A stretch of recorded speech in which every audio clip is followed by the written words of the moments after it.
Assalamualaikum warahmatullahi wabarakatuh. A'udzu billahi minasyaitonir rajim. Bismillahirrahmanirrahim. Wassalatu wassalamu ala asyrafil anbiya'i wal mursalin wa ala alihi wa sahbihi ajma'in. Qala Allah ta'ala fil Qur'anil 'azim. Ya ayyuhalladzina amanu idza kuntum ilas sholati faghsilu wujuhakum wa aydiyakum ilal marafiqi wamsahu bi ru'usikum wa arjulakum ilal ka'bayn wa in kuntum junuban fattahharu. Al-ayah. Di sini kami akan menerangkan tentang fikih nisa bab toharo. Oke, di sini saya menerangkan tentang bab toharo. Toharo menurut bahasa, yaitu artinya bersuci, berasal dari kata bahasa Arab toharoyat huruf tuhron, toharotan, yang artinya yaitu bersuci. Sedangkan menurut istilah adalah izalatun najas wa raf'ul hadas, yang artinya yaitu menghilangkan najis dan menghilangkan hadas, baik hadas kecil maupun hadas besar. Hadas kecil cara menghilangkannya dengan cara berwudu atau tayamum. Kalau hadas besar, cara menghilangkannya dengan cara mandi atau tayamum. Tohara atau bersuci adalah syarat wajib yang harus dilakukan dalam beberapa macam ibadah, seperti diterangkan di dalam Al-Quran surat Al-Ma'idah ayat 6, yang artinya, hai orang-orang yang beriman, apabila kamu hendak mengerjakan salat, maka basuhlah mukamu dan tanganmu sampai dengan siku, dan sapulah kepalamu, dan basuh kakimu sampai dengan kedua mata kaki. Dan jika kamu junub, maka mandilah. Dan jika kamu sakit atau dalam perjalanan atau kembali dari tempat buang air atau kakus, atau menyentuh perempuan, lalu kamu tidak memperoleh air, maka bertayamumlah dengan tanah yang baik atau bersih, sapulah mukamu dan tanganmu dengan tanah itu. Allah tidak hendak menyulitkan kamu, tetapi Dia hendak membersihkan kamu dan menyempurnakan nikmat-Nya bagimu supaya kamu bersyukur. Yang dimaksud ayat di sini, kita sebelum melaksanakan sholat itu, kita harus wudhu dulu. Kalau kita mempunyai hadas kecil, kalau tidak menemukan air, kita diperbolehkan untuk bertayamum. Tapi kalau kita mempunyai hadas besar, seperti kita suci dari haid, atau suci dari jinabat, atau suci dari nifas, maka kita harus mandi. Kalau tidak mendapatkan air, boleh kita melaksanakan tayamum. Karena sholat orang yang tidak berwudu atau sholat orang yang berhadas itu tidak sah sholatnya. Sedangkan di sini saya menerangkan selanjutnya yaitu toharo atau bersuci menurut pembagiannya. Dapat dibedakan menjadi dua bagian, yaitu bersuci lahiriah dan yang kedua adalah bersuci batiniah. Bersuci lahiriah maksudnya ada beberapa contoh yang bersifat lahiriah, adalah membersihkan diri, tempat tinggal, dan lingkungan dari segala bentuk kotoran, hadas, dan najis. Membersihkan diri dari najis adalah membersihkan badan, pakaian, atau tempat yang didiami dari kotoran sampai hilang rasa, bau, dan warnanya. Quran Surat Al-Mudaththir ayat 4. Jadi, kalau kita sholat, yang harus dibersihkan itu bukan badan kita saja, bukan kita wudhu kalau mempunyai hadas kecil. Kalau mempunyai hadas besar, kita mandi. Bukan itu saja, tapi tempat yang kita tempati untuk sholat itu juga harus suci. Seperti lantainya harus suci, sajadahnya harus suci. Itu yang harus kita bersihkan, yang harus kita sucikan. Dan yang kedua yaitu bersuci batinnya. Bersuci batinnya adalah membersihkan jiwa dari kotoran batin berupa dosa dan perbuatan maksiat, seperti iri, dengki, takabur, dan lain-lain. Cara membersihkannya dengan taubatan nasuha, yaitu memohon ampun dan berjanji tidak akan mengulanginya lagi. Macam-macam alat toharo. Allah selalu memudahkan hambanya dalam melakukan sesuatu. Untuk bersuci misalnya, kita tidak hanya bisa menggunakan air, tetapi kita juga bisa menggunakan tanah, batu, kayu, dan benda-benda padat lain yang suci untuk menggantikan air jika tidak ditemukan. Umpama, kita mau berwudu, ternyata tidak ada air. Bolehkah kita bersuci pakai tanah? Boleh. Itu yang dinamakan dengan tayamum. Atau kita ketika baul atau kencing, gak ada air, kita bersuci pakai batu atau kayu. Pokoknya benda yang padat. Dalam bersuci menggunakan air, kita juga harus memperhatikan air yang boleh dan tidak boleh digunakan untuk bersuci. Air yang boleh digunakan untuk bersuci yaitu air yang suci dan mensucikan. Air yang tidak boleh digunakan untuk bersuci yaitu air yang suci tapi kejatuhan najis yang kurang dari 2 kolah. Seperti itu juga tidak boleh dipergunakan untuk bersuci. Di sini diterangkan macam-macam air. Air yang dapat digunakan untuk bersuci adalah air mutlak, yaitu air yang suci dan mensucikan, yaitu air hujan. Diterangkan di dalam surat Al-Furqan ayat 48 yang berbunyi wa anzalna minas samaa'i ma'an tahura, dan dialah Allah telah menurunkan dari langit air yang suci. Jadi kita bersuci dengan air hujan itu boleh, karena air hujan termasuk air mutlak, yaitu air yang suci dan mensucikan. Yang kedua yaitu air sumur. Air sumur itu adalah air yang suci dan mensucikan. Yang ketiga adalah air laut. Air laut juga air yang suci dan mensucikan. Yang keempat air sungai. Bu, sekarang saya kan ketika jalan-jalan ke sungai, ternyata saya tuh setelah dengar waktu duhur, ternyata kok saya suci. Bolehkah saya bersuci dengan air sungai? Boleh.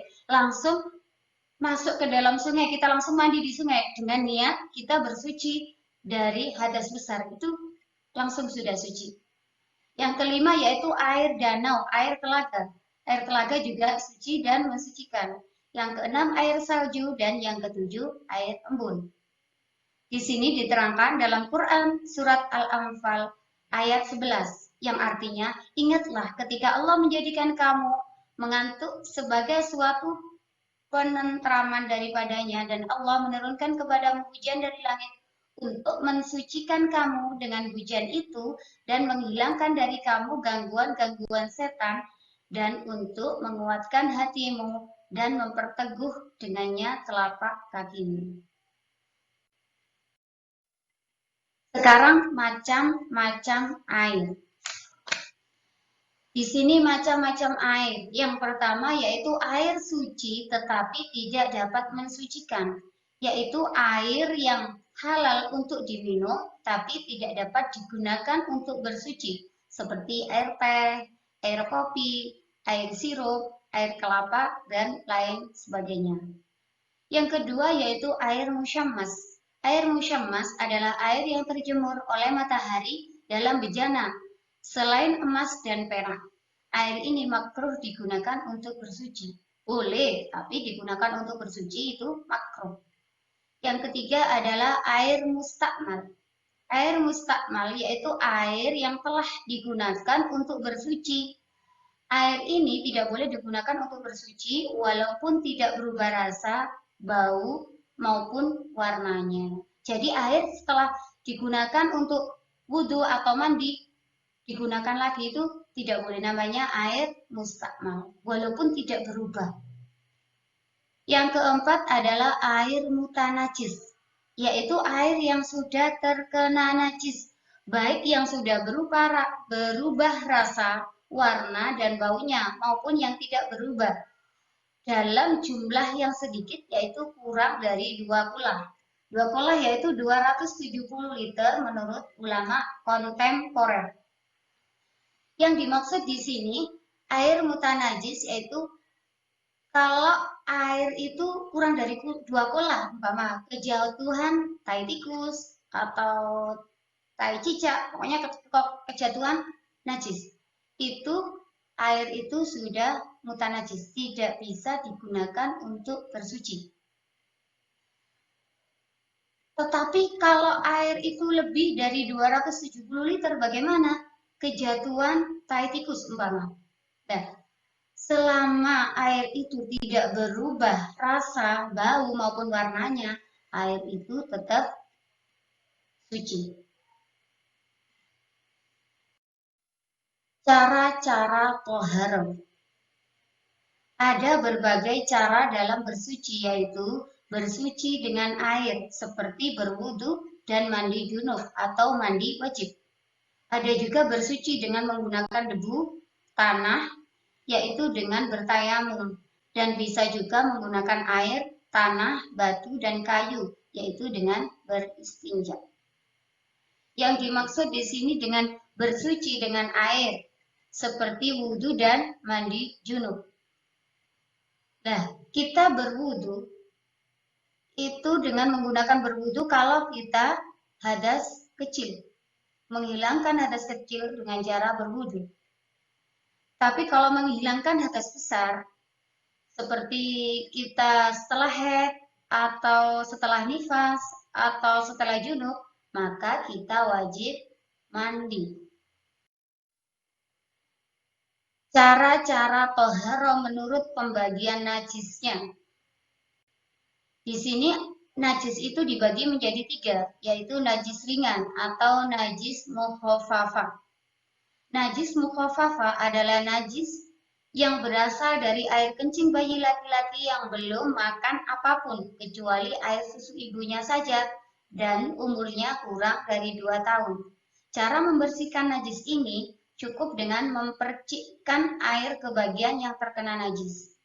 Kok umpama ada bayi kurang dari 2 tahun, masih umur 15 bulan kah atau 12 bulan, tapi anak itu tidak minum air susu ibunya saja, anak itu sudah makan biskuit, atau makan nasi, atau makan pisang, atau makan yang lainnya, berarti itu bukan najis mukhafafah lagi, bukan najis ringan lagi. Atau sebaliknya, anaknya sampai umur 2 tahun lebih, tidak makan apa-apa, cuman minum air susu ibu, gimana? Baulnya atau kencingnya itu sudah najis, bukan najis ringan lagi, tapi najis mutawasito. Yang kedua adalah najis sedang atau najis mutawasito. Yang termasuk ke dalam golongan najis ini adalah kotoran, air kencing, dan sebagainya.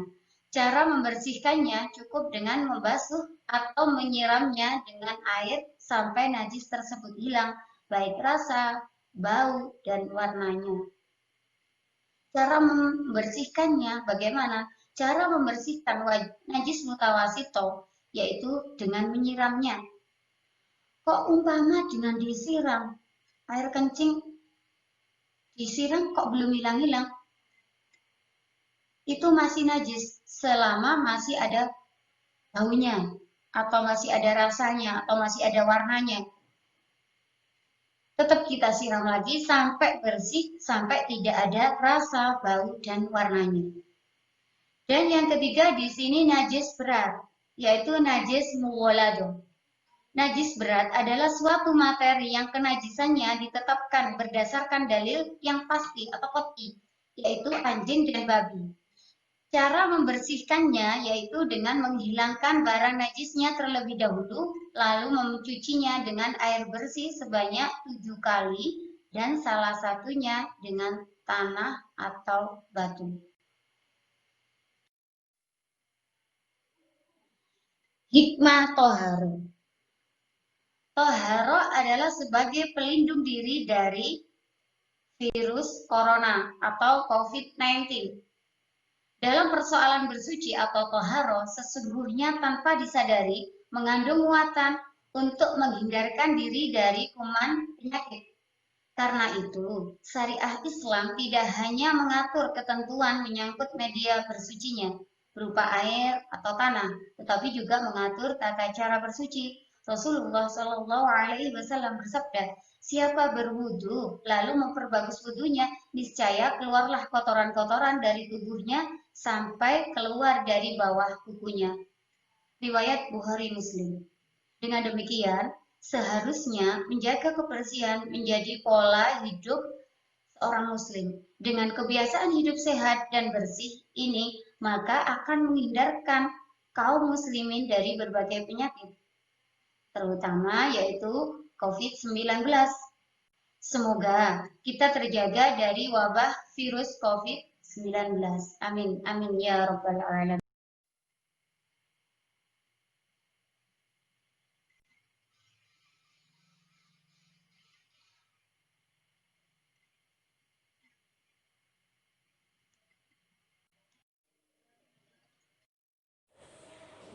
Cukup sekian dari kami bab Toharo.